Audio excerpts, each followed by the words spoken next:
मेरे प्यारे बच्चों, आज के लेक्चर में हम अपने पाठ्यक्रम का चौथा चैप्टर रासायनिक बलगतिकी केमिकल काइनेटिक्स पर चर्चा करेंगे। ये बोर्ड एग्जामिनेशन के लिहाज से, कॉम्पिटिटिव एग्जामिनेशन के लिहाज से बहुत ही प्यारा और इम्पोर्टेंट चैप्टर है। बहुत छोटा सा चैप्टर है और जैसा कि काइनेटिक्स से स्पष्ट है कि इसमें किसी रासायनिक अभिक्रिया के वेग संबंधी नियमों का अध्ययन किया जाएगा। इससे किसी भी कॉम्पिटिटिव एग्जामिनेशंस में, आप आईआईटी मेंस में या एंट्रेंस वगैरह में आप बैठोगे तो कम से कम 2 से 3 क्वेश्चन एकदम सिंपल सा निश्चित रूप से पूछा जाएगा। रासायनिक बलगतिकी बोला किसको जाता है? तो रासायनिक बलगतिकी रसायन विज्ञान की वह शाखा जिसके अंतर्गत किसी रासायनिक अभिक्रिया के वेग संबंधी नियमों का अध्ययन करते हैं। वेग संबंधी नियमों का अध्ययन करते हैं।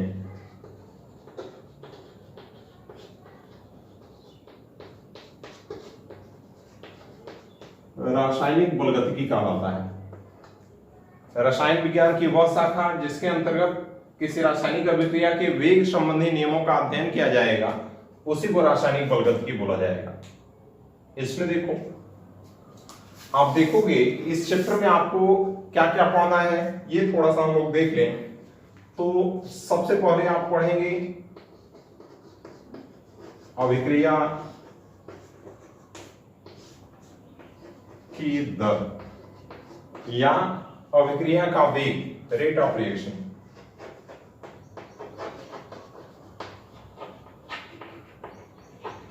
रेट ऑफ रिएक्शन, फिर इसको रेट ऑफ रिएक्शन को हम बार बार ROR से डिनोट करेंगे, रेट ऑफ रिएक्शन। फिर इसमें कौन से कारक अभिक्रिया को प्रभावित करेंगे? अभिक्रिया की दर को प्रभावित करने वाले कारक,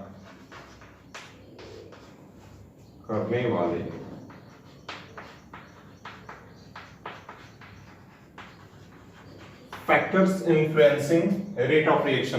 फैक्टर्स, अभिक्रिया की दर को प्रभावित करने वाले कारक, factors influencing rate of reaction. और थर्ड हम इसमें चर्चा करेंगे अभिक्रिया का मैकेनिज्म, अभिक्रिया की क्रियाविधि। मैकेनिज्म पर चर्चा किया जाएगा, मैकेनिज्म ऑफ रिएक्शन। इसमें मैकेनिज्म में क्या होगा कि कैसे अभिक्रिया तीव्र होगा, कैसे धीरे होगा, उसी पर हम चर्चा करेंगे। इसमें अभिक्रिया की दर को प्रभावित करने वाले कारक 2 मुख्य कारक हैं। एक है ताप का प्रभाव, इफेक्ट ऑफ टेम्परेचर, और एक है सांद्रता। सांद्रता कैसे अभिक्रिया की दर को प्रभावित करेगी? इसलिए कि अभिक्रिया की दर बोला ही जाएगा, अभिकारक या उत्पाद की सांद्रता में परिवर्तन, कंसंट्रेशन बार बार आएगा। तो इसमें ताप के प्रभाव में जैसे ही आप पढ़ोगे, एक पढ़ना होगा आर्हेनियस समीकरण।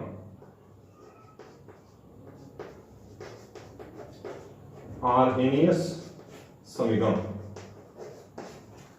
ताप के प्रभाव को ये डिनोट करेगा। फिर सांद्रता में आप देखेंगे तो सांद्रता की बात करेंगे तो अभिक्रिया की कोटि इसमें आएगी कि कितने कितने अभिकारकों की सांद्रताओं पर निर्भर करेगा। तो इसमें फर्स्ट ऑर्डर रिएक्शन होगा, सेकेंड ऑर्डर रिएक्शन होगा, थर्ड ऑर्डर रिएक्शन होगा, nth ऑर्डर रिएक्शन होगा, 0th ऑर्डर रिएक्शन होगा, 0th ऑर्डर रिएक्शन होगा, सीरो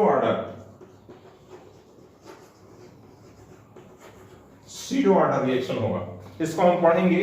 इसमें फर्स्ट ऑर्डर को आपको विस्तार से पढ़ना है, इसका आपको व्यंजक वगैरह भी निकालना है, और सीरो ऑर्डर रिएक्शन अक्सर पूछे जाते हैं।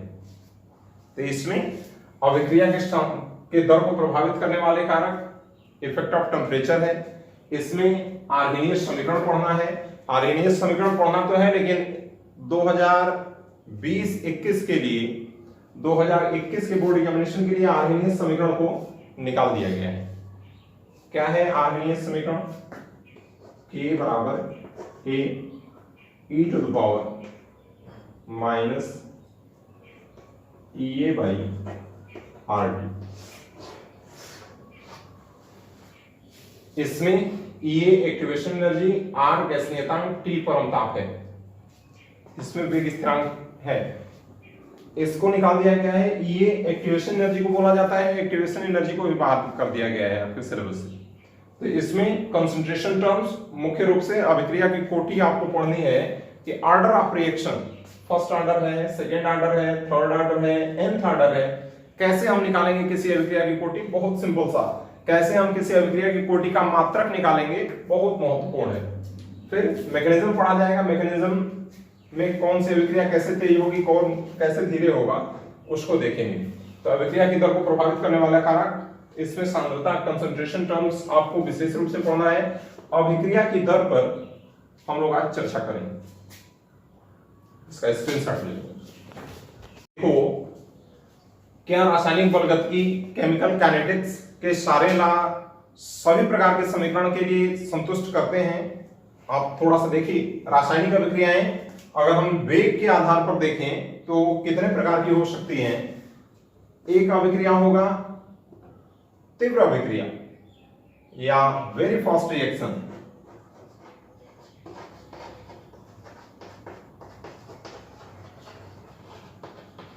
वेरी फास्ट रिएक्शन, इसको बोला जाएगा तीव्र अभिक्रिया। तीव्र अभिक्रिया एक होगा वेरी फास्ट, एक वेरी स्लो रिएक्शन।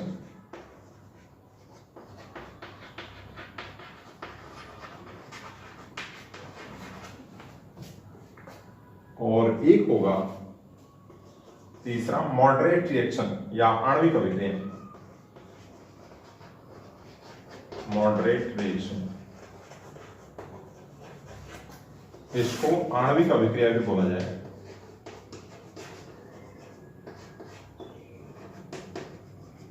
इसमें देखो, वेरी फास्ट रिएक्शन ऐसा रासायनिक अभिक्रिया जो आयनों के मध्य संपन्न हो। ऐसी रासायनिक अभिक्रिया जो आयनों के मध्य संपन्न हो, वो बहुत तेजी से होगा, उस पर हमारे रासायनिक बलगतिकी के नियम कानून काम नहीं करेंगे। जैसे देखो, आप AgCl ले लो और NaNO3 ले लो। AgCl सिल्वर क्लोराइड है और सोडियम नाइट्रेट है। ये रासायनिक अभिक्रिया करके और बना देगा AgNO3 प्लस NaCl।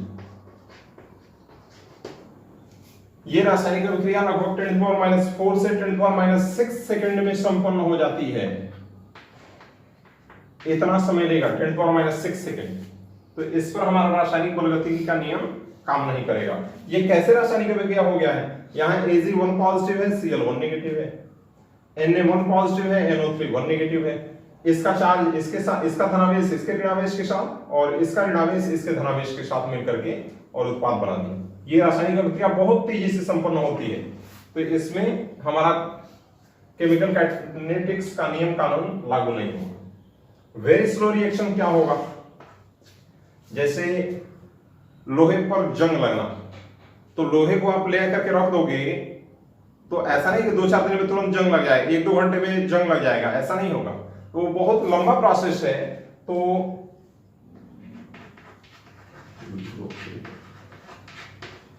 जंग, फेरिक ऑक्साइड का हाइड्रेट होता है जो जंग लगता है, तो ये बहुत लंबा प्रोसेस है, बहुत दिनों में संपन्न होता है। तो उसमें कंसंट्रेशन और टी के बीच कोई संबंध नहीं निकलता है। तो जो वेरी स्लो रिएक्शन होंगे उस पर भी केमिकल काइनेटिक्स का नियम कानून लागू नहीं हो। मॉडरेट रिएक्शन या आणविक अभिक्रिया, बस इन्हीं पर रासायनिक बलगतिकी का नियम लागू होता है। आणविक अभिक्रिया क्या है? बहुत बार आप पढ़े होंगे हाई स्कूल में, N2 + 3H2 converts into 2NH3। लागू होगा। Fe उत्प्रेरक M वर्धक है, उससे कोई मतलब है नहीं। आप ले लो 4NH3 plus 6O2 converts into 4NO plus 6H2, इसको लागू होगा। जो भी आणविक अभिक्रियाएं होंगी उस पर रासायनिक बलगतिकी का नियम लागू होगा। तो जितना भी हम आगे पढ़ेंगे वो सभी मॉडरेट रिएक्शन या आणविक अभिक्रिया के लिए ही बस संपन्न होंगी। उसी के लिए लागू होंगे तीव्र अभिक्रिया और बहुत तीव्र अभिक्रिया और बहुत स्लो रिएक्शन पर यह नियम कानून लागू नहीं हो। स्क्रीनशॉट आप ले लो। अब जो हम बताए हैं कि किस किस टॉपिक पर चर्चा करेंगे उसमें अभिक्रिया की दर पर चर्चा किया जाए। अभिक्रिया की दर या अभिक्रिया का वेग, एक ही बात, रेट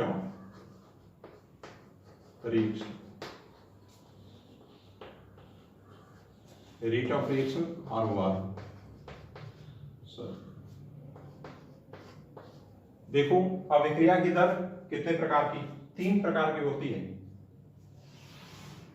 एक होगा औसत वेग,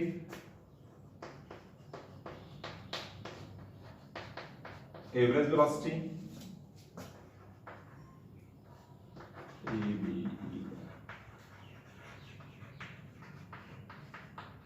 एवरेज वेलोसिटी है। एक इसमें तात्क्षणिक वेग है, तात्क्षणिक वेग, इंस्टेंटेनियस वेलोसिटी,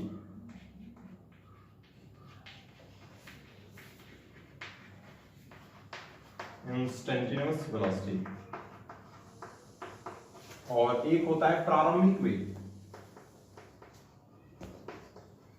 प्रारंभिक वेग, इनिशियल वेलोसिटी।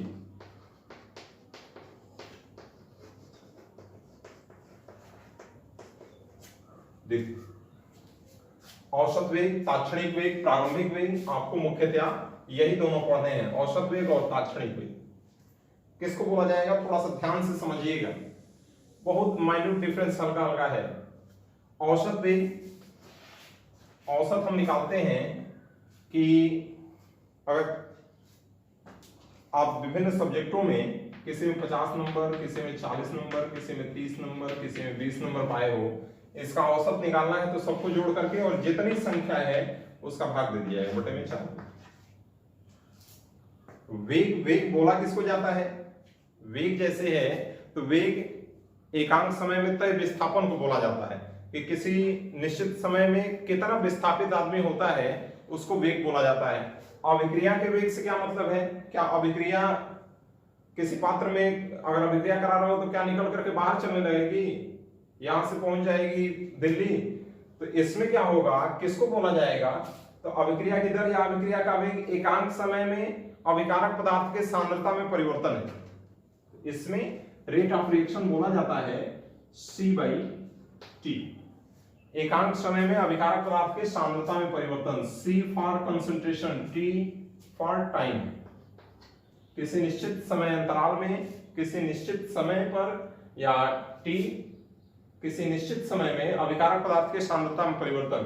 अभिक्रिया की दर का यदि मात्रक निकालना होगा, मात्रक निकालना होगा, C कंसंट्रेशन है, सांद्रता, तो सांद्रता मोल प्रति लीटर को बोला जाता है, मोल प्रति लीटर, और T टाइम हो गया सेकेंड, इसका मात्रक हो जाएगा mole litre inverse second inverse.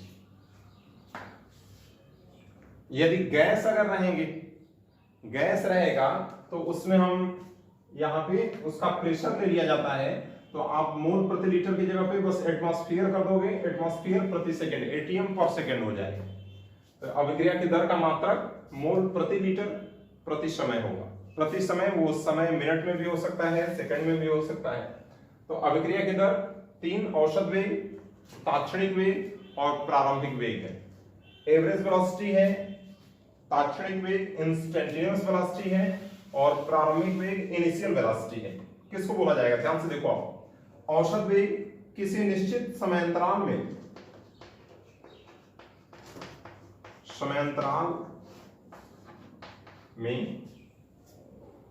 किसी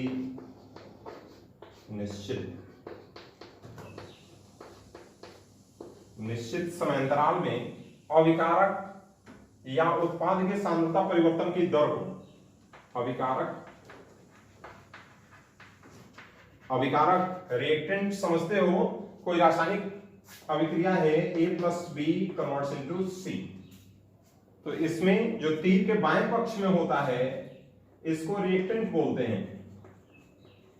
रिएक्टेंट मीन्स अभिकारक और इसको प्रोडक्ट बोलते हैं। प्रोडक्ट मीन्स उत्पाद। तो इसमें किसी निश्चित समयांतराल में अभिकारक या उत्पाद के सांद्रता परिवर्तन की दर को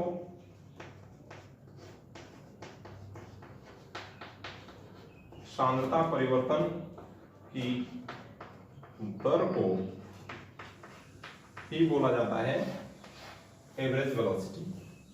किसी निश्चित समयांतराल में अभिकारक या उत्पाद के सांद्रता परिवर्तन की दर को ही औसत वेग बोला जाएगा। तात्क्षणिक वेग किसको बोला जाएगा? तात्क्षणिक वेग यानी कि किसी निश्चित क्षण पर वेग को बोला जाएगा तात्क्षणिक। तो किसको? इसी में आप देखो किसी निश्चित, यहां पे समयांतराल का यूज किया गया है और यहां पे किसी निश्चित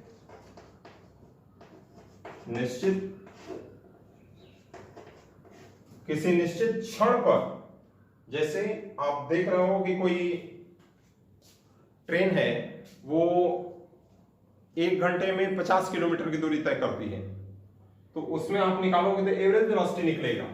VAV से इसको डिनोट किया जाता है, VAV से, V एवरेज वेलोसिटी।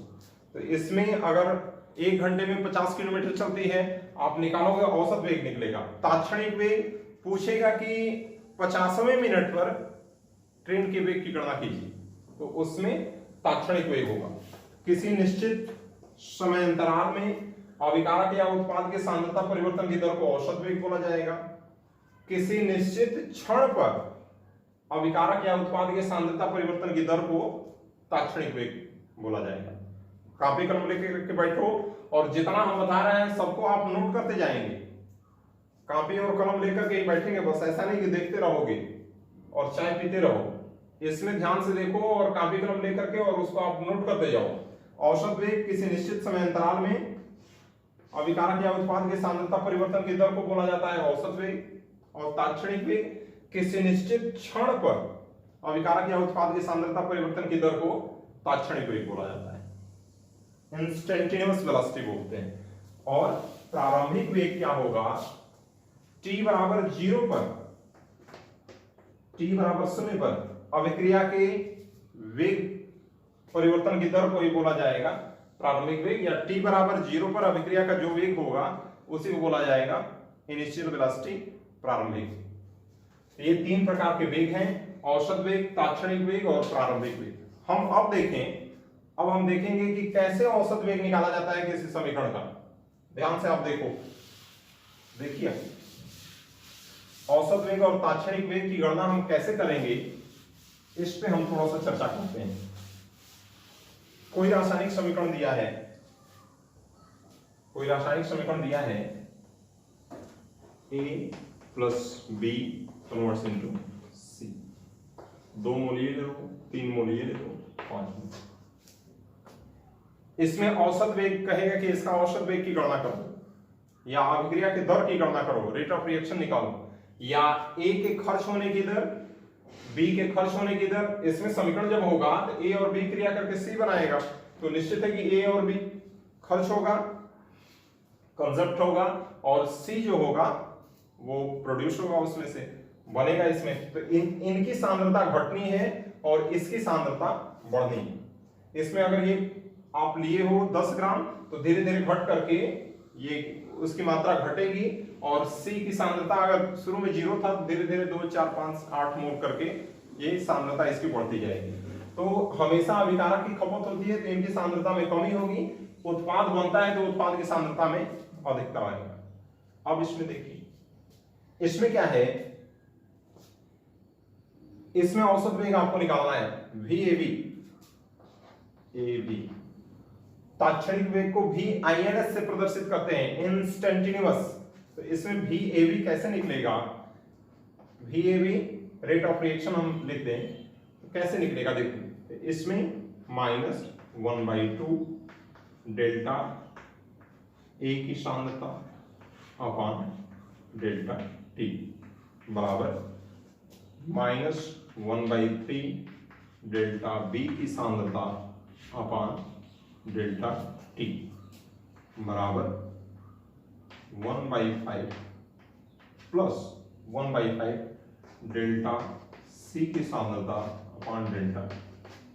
यही औसत वेग का समीकरण है। VAV एवरेज वेलोसिटी, A की सांद्रता अपॉन डेल्टा T, B की सांद्रता अपॉन डेल्टा T, C की सांद्रता अपॉन डेल्टा T हो गया। मोल की जो संख्या होती है, जो स्टोइचियोमेट्रिक गुणांक होता है, वो बटे में चला आता है, और इसके अभिकारक के पहले आप देख रहे हो कि निगेटिव लगाया गया है और उत्पाद के पहले पॉजिटिव लगाया गया है। ऐसा क्यों है? ऐसा इस कारण से है, ये नेगेटिव साइन जो है और पॉजिटिव साइन जो है वो क्रमशः इनके सांद्रता में होने वाली कमी और पॉजिटिव साइन C की सांद्रता में होने वाली वृद्धि को प्रदर्शित करता है। बस इतने के लिए ही है। और जो स्टोइचियोमेट्रिक कोएफिशिएंट होगा, जो स्टोइचियोमेट्रिक गुणांक होगा, स्टोइचियोमेट्रिक गुणांक आप 11th में फर्स्ट चैप्टर में पढ़े होंगे, किसी रासायनिक अभिक्रिया में अभिकारक और उत्पाद की जो मोलों की संख्या होती है पूर्णांक में, उसी को बोला जाता है स्टोइचियोमेट्रिक गुणांक। तो ये स्टोइचियोमेट्रिक गुणांक 2 है, 3 है, 5 है। तो इसमें क्या होगा, जो स्टोइचियोमेट्रिक गुणांक होगा उस या मोल की संख्या होगी, उसको बटे में कर दिया जाता है। अभिकारक और उत्पाद के पहले अभिकारक के पहले नेगेटिव लगाया जाएगा, वो ये दिखाएगा कि अभिकारक की सांद्रता धीरे धीरे कम होगी। उत्पाद के पहले पॉजिटिव लगाया जाएगा, यह दिखाएगा कि उत्पाद की सांद्रता धीरे धीरे अभिक्रिया के संपन्न होने के साथ साथ बढ़ती है। ठीक है, तो इसमें VAV एवरेज वेलोसिटी आप निकाल लोगे इसका। अगर मान लो समीकरण है, एवरेज वेलोसिटी दिखा रहे हैं आप, अगर समीकरण है x plus y converts into z, इसको ले लो 3 मोल, इसको बना दो 2, कह देगा कि इसमें एवरेज वेलोसिटी का समीकरण लिखिए। एवरेज वेलोसिटी एकदम सिंपल सा है, VAV is equal to AV for average बराबर -1/3 delta x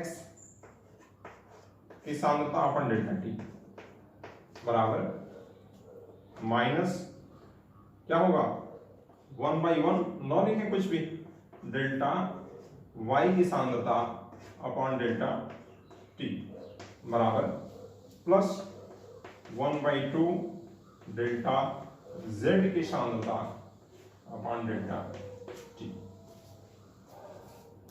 rate of reaction अगर मालूम है भी एवरेज वेलोसिटी, इसको रेट ऑफ रिएक्शन भी आप लिख सकते हो। तो अगर एवरेज वेलोसिटी मालूम है, रेट ऑफ रिएक्शन मालूम है, तो हम x के खर्च होने की दर, y के खर्च होने की दर और z के बनने की दर की गणना कर सकते हैं। x और y के डिसअपीयरेंस की दर और z के अपीयरेंस की दर की गणना हम कर सकते हैं। एक समीकरण देखो, अगर कोई ऐसे आप निकाल लोगे, इंस्टेंटेनियस वेलोसिटी कुछ अंतर नहीं है, एवरेज वेलोसिटी और इंस्टेंटेनियस वेलोसिटी में अंतर बस आपका यही है कि यहां पे आप लिख रहे हो VAV, वहां पे dx/dt करके आप निकालोगे, और जो डेल्टा लग रहा है वहां पे dd हो जाएगा, यहां पे dA/dt, वो निश्चित डेल्टा t अत्यंत सूक्ष्म समय रहेगा और उसमें सांद्रता में परिवर्तन की दर को देखा जाएगा। तो यहाँ पे जो डेल्टा है वहीं पे d कर दोगे तो वो इंस्टेंटेनियस वेलोसिटी का समीकरण आ जाएगा। एक समीकरण आप देखो, ध्यान से देखिए, एक रासायनिक समीकरण है N2 plus 3H2 converts into 2NH3। इसके लिए एवरेज वेलोसिटी का समीकरण पूछ रहा है कि एवरेज वेलोसिटी का समीकरण क्या होगा। तो यहाँ पे आप क्या है, रेट ऑफ रिएक्शन या VAV भी लिख सकते हो, एवरेज वेलोसिटी क्या हो जाएगा, N2 कुछ नहीं है, पहले तो निगेटिव हो जाएगा, 1/1 नहीं भी लिखते हो तो कोई बात नहीं है, डेल्टा N2 की सांद्रता अपॉन डेल्टा T बराबर -1/3 डेल्टा H2 की सांद्रता अपॉन डेल्टा T बराबर +1/2 डेल्टा NH3 यानी कि NH3 की सांद्रता में परिवर्तन बटा में डेल्टा T। ऐसे करके आप निकाल लोगे एवरेज वेलोसिटी। कोई समीकरण अगर दे दिया है, देखो अगर समीकरण दिया है N1A plus N2B converts into M1C plus M2, ऐसे समीकरण दिया है, कह रहा है कि इसका एवरेज वेलोसिटी का समीकरण देखिए क्या होगा, VAV बराबर AB अभिकारक है, C और D उत्पाद है, N1 N2 अभिकारक के मोलों की संख्या, M1 और M2 उत्पाद के मोलों की संख्या है, हो जाएगा 1/N1 concentration of A upon delta T बराबर -1/N2 concentration of B upon delta T बराबर +1/M1 concentration of C upon delta T बराबर +1/M2 concentration of D upon delta T। ऐसे निकल जाएगा एवरेज वेलोसिटी का समीकरण।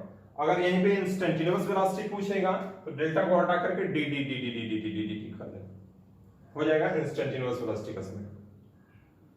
आई बात समझ में? आप स्क्रीनशॉट बीच बीच में ले लिया करो। देखो मान लो कोई समीकरण दिया है और उसमें आपसे पूछ दे कि उसका औसत वेग और तात्क्षणिक वेग का व्यंजक लिखिए। दिया है 2NO nitric oxide plus Br2 bromine है, अभिक्रिया कर रहा है 2NO Br बन रहा है। कह रहा है कि इसके लिए आप औसत वेग और तात्क्षणिक वेग का व्यंजक लिखिए। तो व्यंजक लिखना है, देखो कैसे होगा, यहां पे VAV एवरेज वेलोसिटी बराबर मोल की संख्या बटा में चला आता है -1/2 डेल्टा NO की सांद्रता अपॉन डेल्टा T। अभिकारक के पहले माइनस लगाया जाता है बराबर -1/1 लिखना कोई जरूरी नहीं है, डेल्टा Br2 की सांद्रता अपॉन डेल्टा T बराबर +1/2 डेल्टा NOBr की सांद्रता अपॉन डेल्टा। औसत वेग का समीकरण है, औसत वेग मोल की संख्या नीचे चली आनी है, अभिकारक के पहले निगेटिव लगा देना है। निगेटिव इस कारण से लगाना है, निगेटिव यह प्रदर्शित करेगा कि अभिकारक की सांद्रता कम हो रही है, पॉजिटिव यह प्रदर्शित करेगा कि उत्पाद की सांद्रता बढ़ रही है। फिर तात्क्षणिक वेग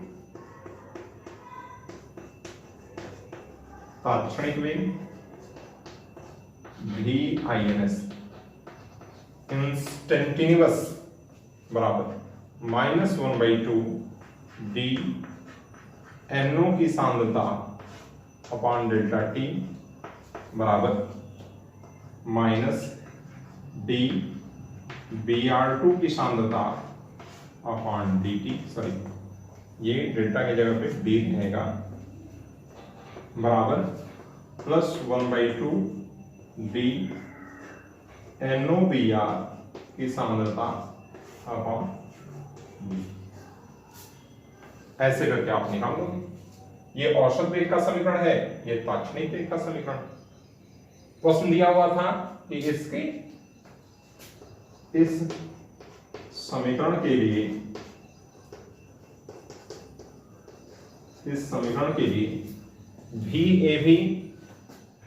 VAB व VINS का व्यंजक लिखिए। कब हो गया? एक प्रश्न दिया है, अभिक्रिया A+2B कन्वर्ट्स इनटू 3C+2D में किसी क्षण इंस्टेंटेनियस के लिए दिया गया है, किसी निश्चित समय पर किसी क्षण D की सांद्रता में होने वाले परिवर्तन की दर 0.4 मोल प्रति लीटर प्रति समय है, प्रति सेकेंड है। उस क्षण पर अभिक्रिया की दर ROR निकालना है या VINS निकालना है। A व B के विलुप्त होने की दर, A और B किस दर से खत्म होगा, अभिक्रिया शुरू होगी तो अभिकारक निश्चित रूप से खत्म होगा, और C के बनने की दर की गणना करना है। तो इसमें A व B के डिसअपीयरेंस की दर और C के अपीयरेंस की दर आपको निकालना है। देखिए सॉल्व किया जाए, बहुत अच्छा प्रश्न है, पूरा चैप्टर ही मजेदार है, बहुत छोटा सा चैप्टर है और बहुत इंपॉर्टेंट है। आप एकदम ध्यान से देखते रहिएगा, रोज आप वीडियो देखिए, नोट्स निश्चित रूप से आप बनाइए, खुद नोट्स बनाइए, जो बनाया दिया जा रहा है उसको आप देख करके और नोट्स बनाओ। इसमें देखो समीकरण दिया है A+2B कन्वर्ट्स इनटू 3C+2D। इस अभिक्रिया के लिए हम तात्क्षणिक वेग का समीकरण लिख लें, VINS लिखेंगे और क्या क्या दिया है इसको हम देख लें। D के सांद्रता में होने वाले परिवर्तन की दर, यहां पे हम इसके लिए तात्क्षणिक वेग का समीकरण लिख रहे हैं। तात्क्षणिक वेग VINS इंस्टेंटेनियस के लिए दिया गया है माइनस B A की सांद्रता अपॉन dt बराबर -1/2 D B की सांद्रता अपॉन dt बराबर +1/3 D C की सांद्रता अपॉन dt बराबर +1/2 D की सांद्रता अपॉन इसमें D की सांद्रता अपॉन D। इंस्टेंटेनियस वेलोसिटी का समीकरण हो गया। पूछा क्या है, उस क्षण पर इसमें दिया हुआ है कि किसी क्षण D की सांद्रता में होने वाले परिवर्तन की दर 0.4 मोल प्रति लीटर, यहाँ पे B की सांद्रता अपॉन dt बराबर 0.4 mole litre inverse second inverse. उस क्षण पर A व B के विलुप्त होने की दर, यानी कि आपको D A की सांद्रता अपॉन dt निकालना है, D B की सांद्रता अपॉन dt निकालना है, और D C की सांद्रता अपॉन dt निकालना है। इसकी गणना करनी है। इसमें VINS भी निकालना है, इंस्टेंटेनियस वेलोसिटी भी निकालना है। हम VINS का समीकरण लिख लें, व्यंजक लिख लिए हैं ऊपर अभिक्रिया के लिए। VINS दिया हुआ है ऐसे से। अब इसमें ये देखो माइनस और प्लस जो साइन दिया हुआ है उसका कोई विशेष मतलब नहीं है। विशेष मतलब ऐसा है कि जो नेगेटिव साइन ये दिखा रहा है कि अभिकारक पदार्थ के सांद्रता में कमी हो रही है, पॉजिटिव साइन उत्पाद सांद्रता में वृद्धि हो रही है। उस साइन का विशेष कुछ मतलब होता नहीं है। आप ध्यान से, कोई आंसर अगर नेगेटिव में आ रहा है पॉजिटिव में आ रहा है उसका कोई मतलब नहीं है, बस संख्या का मतलब है। हम A और B का निकालेंगे तो निश्चित है कि कमी हो रही होगी, और उत्पाद का निकालेंगे तो निश्चित है कि उसके सांद्रता में वृद्धि हो रही होगी। बस उसी के लिए साइन दिखाए गए। अब देखो इसमें क्या है, हमको निकालने पहले VINS निकाल लें। तो V इंस्टेंटेनियस वेलोसिटी D की सांद्रता दिया हुआ है, इसके बराबर है। तो यहां पर देखिए INS इंस्टेंटेनियस वेलोसिटी बराबर 1/2 d की सांद्रता अपॉन dt बराबर 1/2 मल्टीप्लाइड बाई dt दिया हुआ है 0.4 बराबर मोल प्रति लीटर प्रति सेकेंड।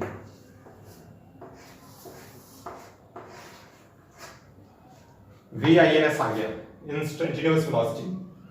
फिर आपको पूछा है कि A के सांद्रता में परिवर्तन की दर या A और B के विलुप्त होने की दर। A और B के विलुप्त ये पहला निकाले हैं VINS। A के विलुप्त होने की दर तो आप किसी के बराबर दिखा दो, ये आप dA/dt बराबर dd/dt दिखा दो, या आप सीधे VINS बराबर dA/dt दिखा दो, तब भी निकल जाएगा। यहां पे हम क्या करते हैं देखो, तो यहां पे VINS इंस्टेंटेनियस वेलोसिटी बराबर dA की सांद्रता अपॉन dt हो गया। VINS कितना आया है 0.2, तो इसको क्या लिख दिया जाए dA की सांद्रता अपॉन dt बराबर 0.2 मोल प्रति लीटर प्रति सेकंड। ये आप निकाले हो dA/dt। फिर dB/dt अगर आपको निकालना है, इस समीकरण को आप देखते रहेंगे, इसको देखिएगा यहां पर, यहां सॉल्व कर दे रहे हैं हम। यहां पे VINS बराबर B के साथ क्या रिलेशन है 1/2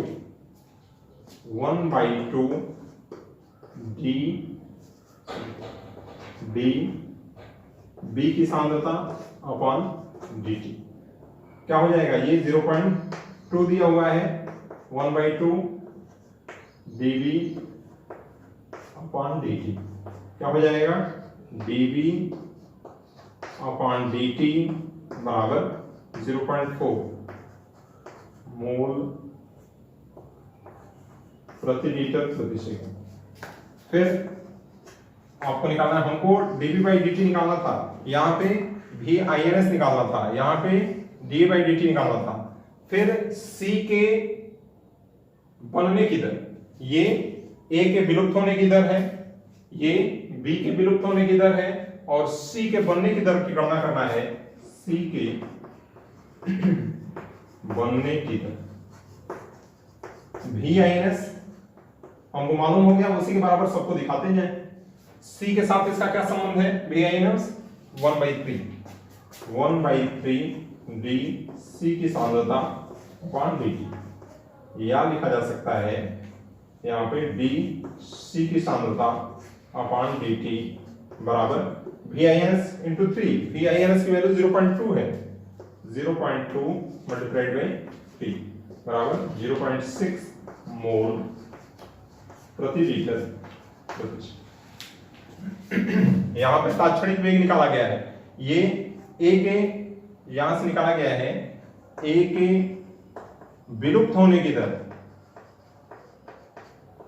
A के विलुप्त होने की दर यहां पे निकाला गया है B के विलुप्त होने की दर। क्योंकि सभी VINS के बराबर हैं, हम चाहते D की वैल्यू मालूम चल गया था तो इसको बराबर कर देते तब भी निकल जाता। हमको VINS के बराबर चुकी है तो इसको भी आप कर दोगे तब भी निकल जाएगा। हमारी बात समझ में? इसमें आप ऐसे करके दिया हुआ था अभिक्रिया A + 2B converts into 3C + 2B में किसी क्षण D की सांद्रता में होने वाली परिवर्तन की दर 0.4 मोल प्रति लीटर, dd/dt 0.4 मोल प्रति लीटर प्रति समय है। इसमें उसी क्षण पर A व B के विलुप्त होने की दर और C के अपीयरेंस की दर, बनने की दर की गणना करना है। समीकरण लिखा है, इसके लिए इंस्टेंटेनियस वेलोसिटी का हम समीकरण लिखेंगे। सबसे पहले क्या क्या आपको दिया है, क्या मालूम करना है उसको लिख लिया गया है। V इंस्टेंटेनियस 1/2 dd/dt निकल गया इतना। अब चूंकि आप A के विलुप्त होने की दर पूछा था तो इसको बराबर इसको करके आप निकाल दो तब भी निकल जाएगा, या ये VINS के बराबर है तो INS मालूम हो गया तो उससे सबको आप निकाल सकते हो, सबको बराबर करते जाओ निकलता जाएगा। VINS बराबर डी बाई डी टी, ये है वी आई एन एस बराबर 1/2 DB by D T. V I N S का डीबी के साथ क्या संबंध है, तो 1/2 डीबी बाई डी टी है। फिर सी के साथ क्या संबंध है, 1/3 डीसी बाई डी टी। आ रही बात समझ में, आप इसका स्क्रीनशॉट ले लीजिए। देखिए प्रश्न दिया है, एक बंद बर्तन में गैसीय प्रावस्था में रासायनिक अभिक्रिया 2A + 2A converts into 4B + C संपन्न होती है। 10 सेकंड में B के सांद्रता में होने वाली वृद्धि 5 × 10⁻³ मोल प्रति लीटर है। निम्न की गणना कीजिए, B के समोहन की दर, A के विलुप्त होने की दर। एकदम सिंपल सा प्रश्न है।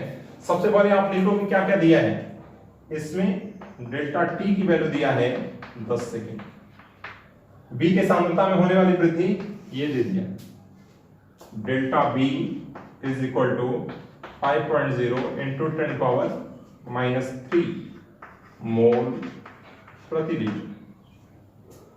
बी के समोहन की दर निकालना है, यानी कि डेल्टा बी की सांद्रता अपॉन डेल्टा टी बराबर क्या होगा, ए के विलुप्त होने की दर डेल्टा ए की सांद्रता अपॉन डेल्टा टी बराबर क्या होगा, ये आपको निकालना है। एकदम सिंपल सा है। देखिए यहां पर पहला हम लगा दें बी के समोहन की दर, बी के समोहन की दर, बी के समोहन की दर कैसे निकलेगा, तो delta B by delta T निकालना है। डेल्टा बी डेल्टा टी की वैल्यू दिया हुआ है, डेल्टा बी की सांद्रता अपॉन डेल्टा टी बराबर डेल्टा बी की वैल्यू 5 × 10⁻³ अपॉन 10 बराबर 5.0 इंटू 10⁻⁴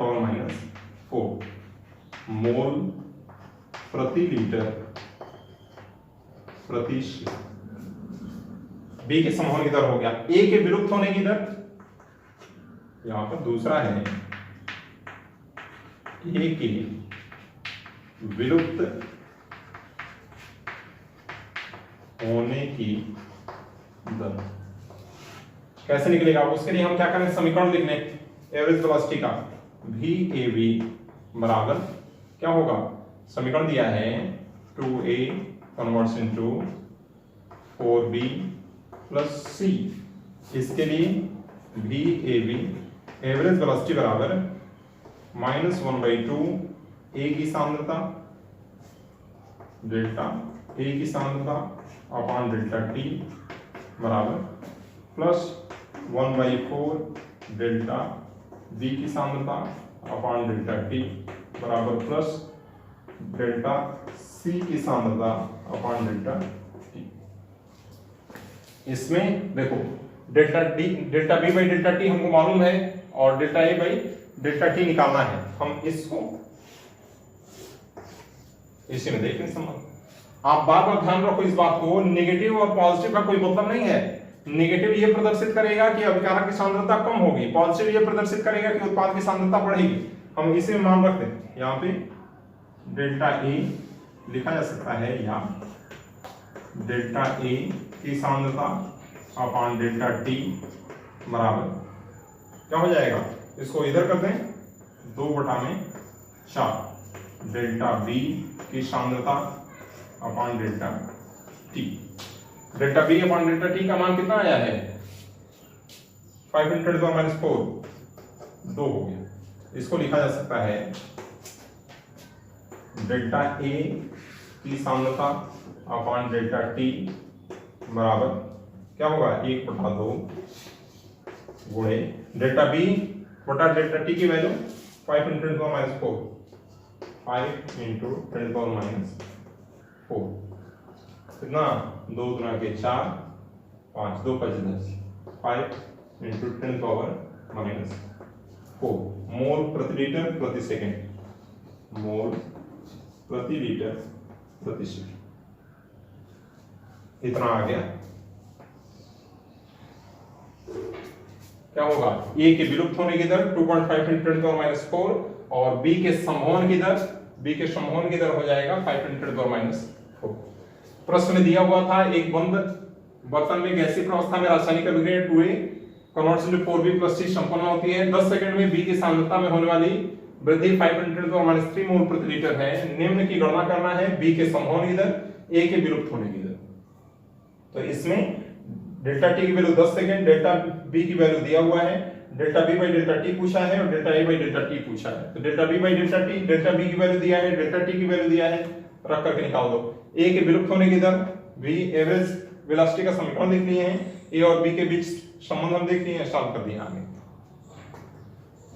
आ रही बात समझ में? एकदम आसान है, आप स्क्रीनशॉट इसका ले लो।